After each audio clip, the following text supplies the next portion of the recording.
Muito bom dia, irmãos e irmãs. Nesta manhã, nós estamos começando o nosso estudo bíblico sobre o tema dos profetas menores. Profetas de ontem falam hoje. E o nosso livro hoje, escolhido para o nosso estudo, é o pequeno, mas tão significativo livro do profeta Obadias. E dentro deste livro, o nosso tema será Obadias, o porta-voz do julgamento. Espero que tenha dado tempo de vocês terem lido esse pequeno livro em casa, que é composto de apenas um capítulo, muito fácil de ser lido, e esteja prontinho para o nosso estudo. Vamos pedir a bênção de Deus para isso? Vamos orar. Deus, muito obrigado pela tua companhia constante, a tua bênção, a tua inspiração, ó Deus, a tua unção sobre as nossas vidas para compreendermos melhor a tua palavra e aplicarmos esta palavra sobre nós hoje, para direcionar nossos passos no momento que estamos, ó Deus, vivendo aqui sobre a terra. Muito obrigado pelo livro de Obadias e que nós possamos tirar grandes lições dele nesse estudo. Nós te bendizemos, nós te louvamos e pedimos essas coisas em nome de Jesus. Amém. Queridos e queridas, durante os nossos estudos sobre os livros dos profetas menores, nós tomamos conhecimento de vários detalhes históricos que a gente precisa conhecer para entender melhor como que se dão essas profecias dentro desses contextos. E nós já aprendemos sobre a divisão do reino, né, em Reino do Norte, Reino do Sul, já apresentamos a vocês os mapas, as capitais, né? Então, aqueles que têm nos seguido, têm visto os nossos estudos, estão perfeitamente inteirados da geografia e dos contextos, né, que são ministradas essas profecias, ora ao povo de Israel, ora ao povo de Judá, ora aos dois povos. E hoje nós vamos ver que o nosso tema do nosso estudo hoje, Obadias, o porta-voz do julgamento, ele vai se referir a um povo, a uma nação da época chamada Edom. E se você ainda não sabe nada sobre Edom, será o grande momento de você tomar conhecimento aqui, né, e o porquê desta profecia contra este povo. Então, este é o menor livro que compõe o Velho Testamento. Possui apenas um capítulo composto por 21 versículos. E sua autoria é atribuída ao próprio profeta Obadias. A maioria dos estudiosos afirmam que provavelmente esse livro foi escrito após a destruição de Jerusalém por Nabucodonosor no ano 586 a.C. Com relação à mensagem de Obadias, nós podemos dizer que ele profetizou para uma nação, mas com o olho em outro lugar. Nós vamos ver isso no decorrer do nosso estudo. Observe o primeiro versículo do livro, visão de Obadias. Assim diz o soberano, o Senhor, a respeito de Edom. Nós ouvimos uma mensagem do Senhor. Um mensageiro foi enviado às nações para dizer: levantem-se, vamos atacar Edom. Está bem identificado aqui que Obadias profetizou acerca de Edom, um dos reinos vizinhos de Judá, que ficava ao sul do país, numa das regiões mais inóspitas da terra e com quem tanto Judá quanto Israel tinham um certo grau de parentesco e uma grande proximidade. Isto, pois o patriarca de Edom era Esaú. Quem é Esaú? Neto de Abraão, filho de Isaque, gêmeo de Jacó, o qual, por sua vez, teve seu nome trocado por Deus e deu o nome de Israel para a nação. As Escrituras descrevem que os irmãos Esaú e Jacó, já no ventre, da sua mamãe Rebeca, eles brigavam. Durante a sua vida, Esaú vendeu seu direito de primogenitura para Jacó e foi trapaceado pelo irmão com o apoio da sua mãe, o que criou um clima bastante antagônico entre eles. Jacó precisou fugir para preservar sua vida, voltando muitos anos depois para se reconciliar com seu irmão. Então, essa história bem conhecida está no livro de Gênesis, Se você não conhece os detalhes, eu te sugiro que volte ali, observe os detalhes do que aconteceu entre esses dois irmãos. E agora, então, nós vamos ver as nações que descenderam deles, Israel, descendente de Jacó, e Edom, que tem a descendência de Esaú. E esse é o contexto do surgimento da nação de Edom, que inclusive falava a mesma língua que Israel e Judá e que é o foco da palavra de Obadias. Os edomitas desapareceram no pós-exílio. Depois do 5º ou 4º século, a sua região foi ocupada pelos comerciantes nabateus. E esses nabateus eram um grupo que vivia no deserto sem uma identidade muito definida. Então, olha que interessante, como que dá o decorrer da história entre esses dois irmãos. Eles brigam, Jacó foge para morar na casa do seu tio Labão. Lá, depois de muitos anos, ele sai com suas duas famílias, com a família descendente de Raquel, descendente de Lia, e se reconcilia com Esaú, mas as coisas não vão correr tão bem lá para frente. Nós vamos ver o contexto que isso se dá. Então é muito interessante, realmente o profeta vai profetizar contra esse povo de Edom por causa da falta de empatia, de consideração que esse povo sempre teve com Israel. E nós vamos ver que Deus dá muitas oportunidades, mas também é um Deus que vai julgar esse povo e eles vão passar por uma punição. Quando nós dizemos que o profeta Obadias, ele prega contra um povo, mas com o olho no outro lugar, nós podemos dar uma ilustração sobre isso. Há uma história que se comenta na Ilha das Peças, no Paraná, sobre como o evangelho chegou até lá. Um missionário decidiu ir a uma ilha para pregar o evangelho, porém foi ameaçado de morte e proibido de descer do seu barco. O missionário, então, começou a constantemente fundear o seu barco próximo à ilha e pregar o evangelho de lá mesmo com um megafone.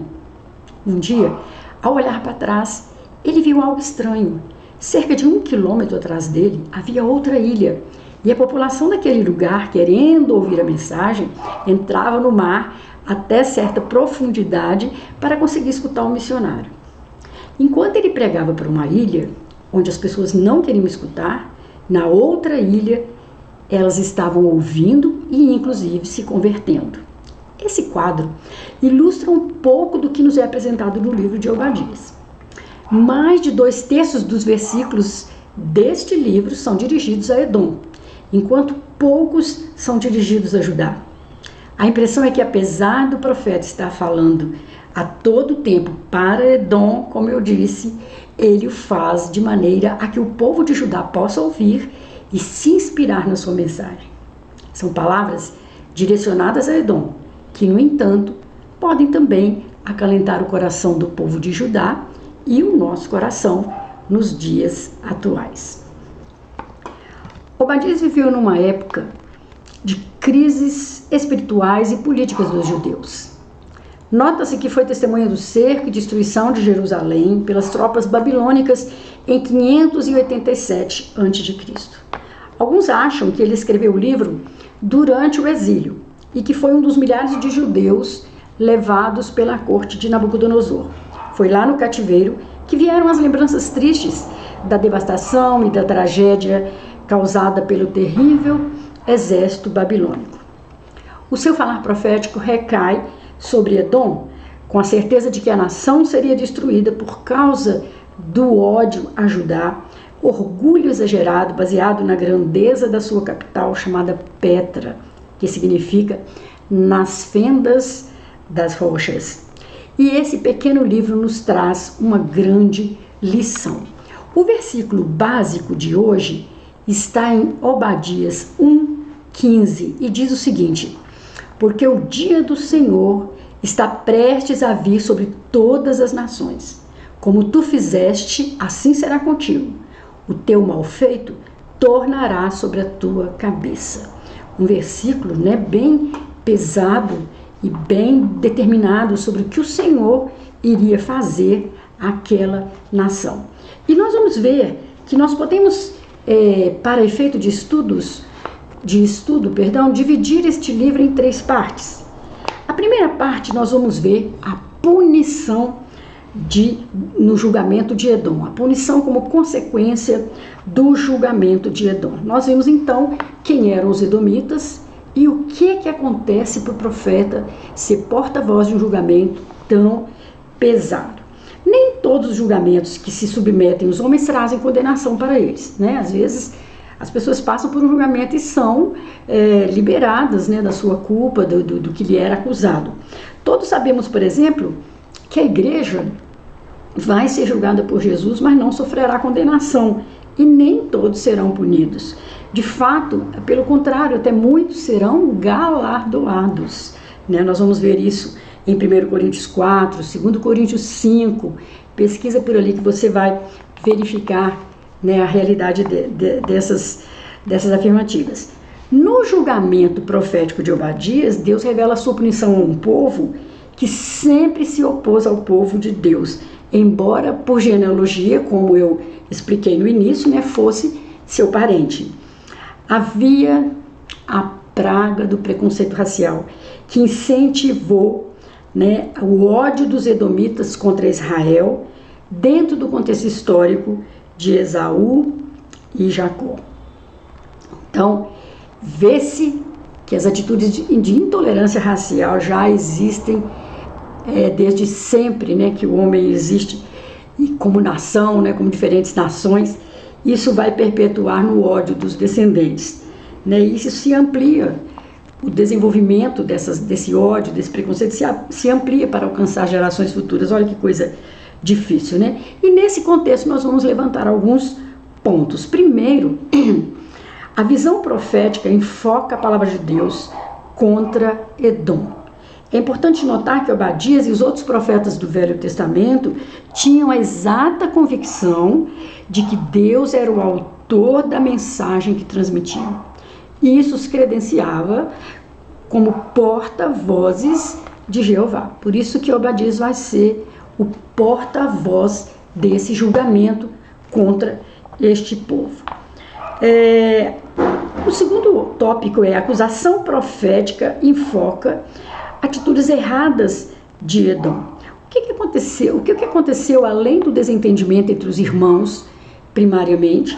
O que acontece depois para que esse povo continue perpetuando esse ódio, contra o povo de Israel?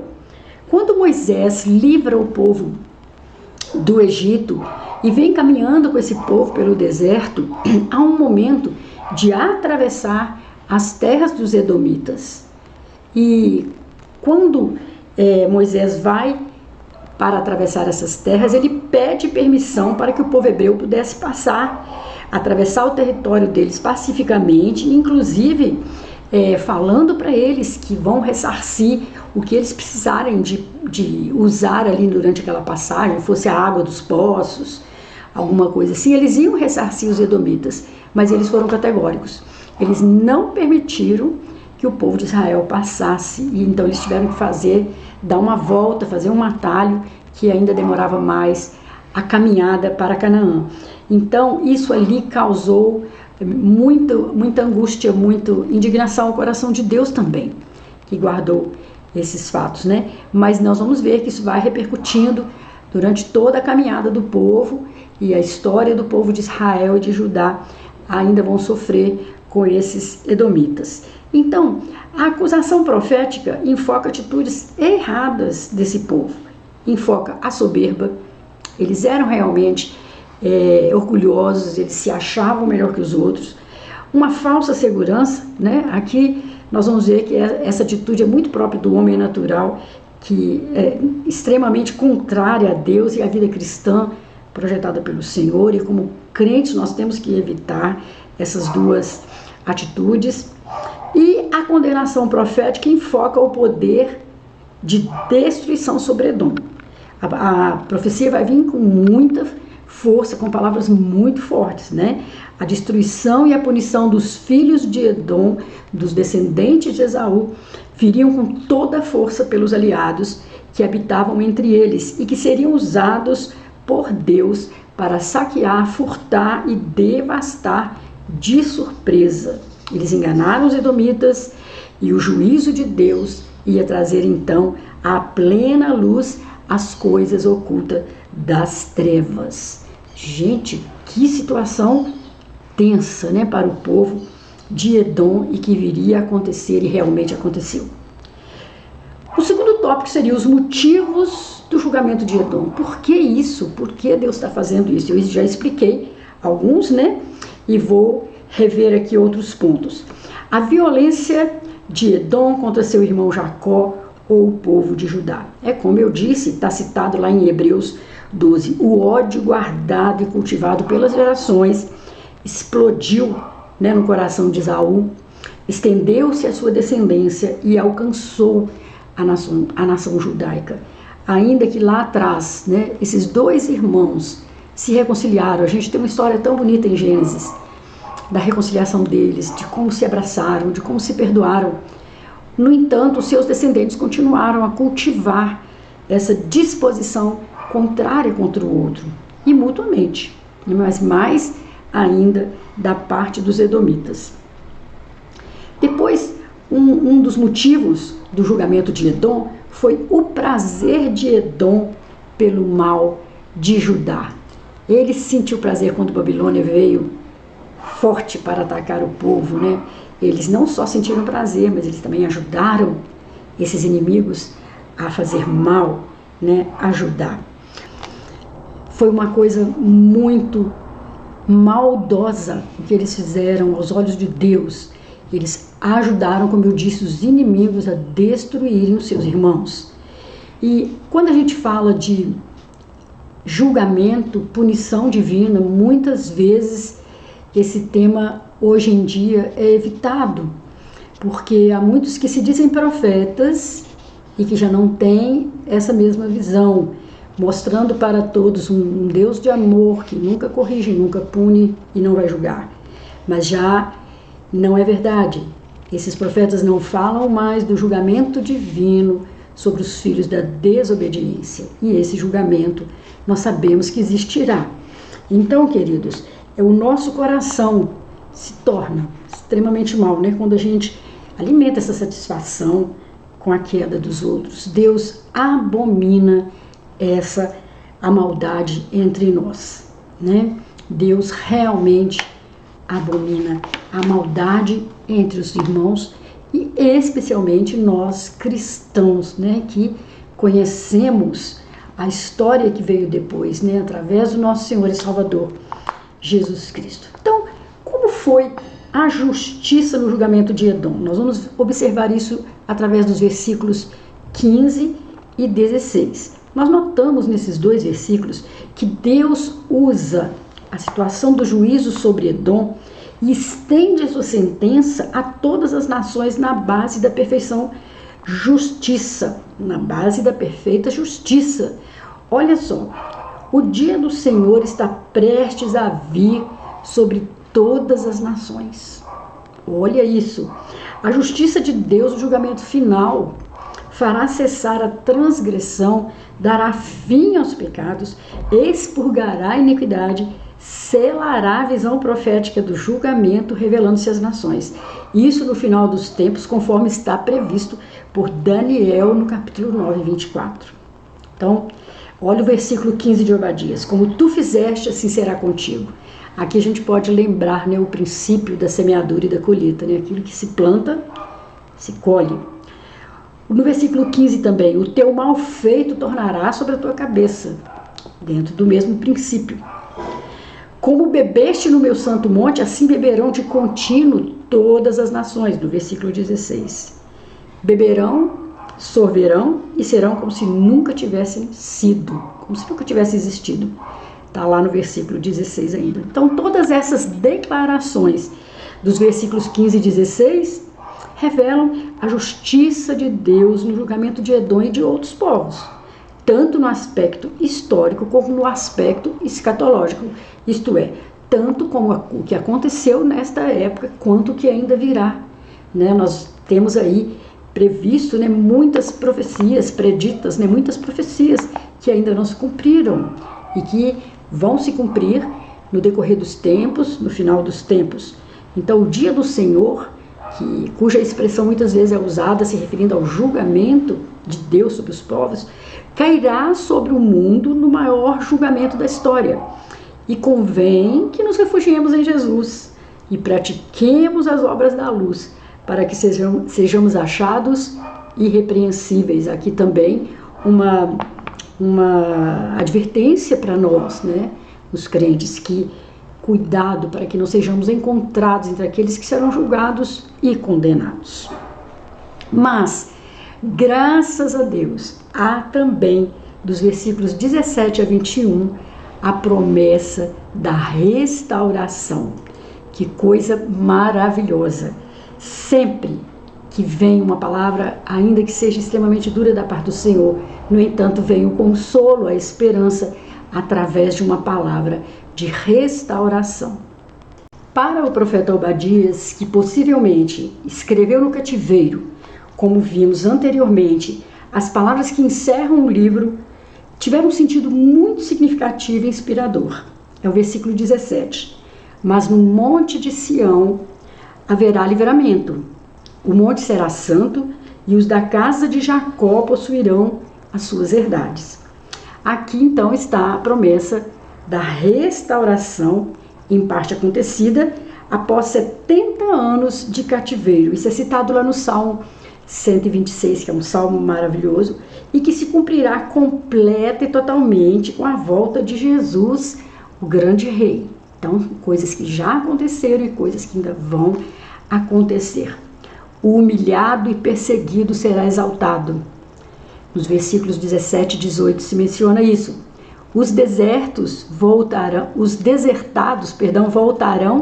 e possuirão suas herdades. E o Senhor reinará sobre o seu povo. Então, nós vamos olhando para Israel e vendo o cumprimento das profecias durante a sua história, mas há muita coisa ainda para acontecer àquela nação e também ao Israel de Deus, que é composto por aqueles que, assim como Abraão, creem no Senhor. São nós, os crentes da atualidade, os crentes que ainda virão, que formam o Israel de Deus. Então, com a segunda vinda de Cristo, o mundo conhecerá pela primeira vez a plena realização da vontade de Deus, em resposta à incansável prece do seu povo, que a sua vontade seja feita assim na terra como no céu.